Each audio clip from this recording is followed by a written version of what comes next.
In today's video, we're diving into WhatsApp's latest update for 2025 and highlighting the exciting new status style.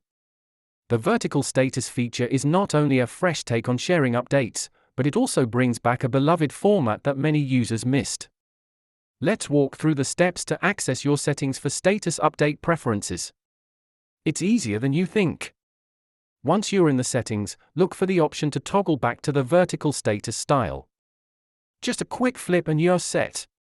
You can also customize your status visibility to decide who gets to see your updates.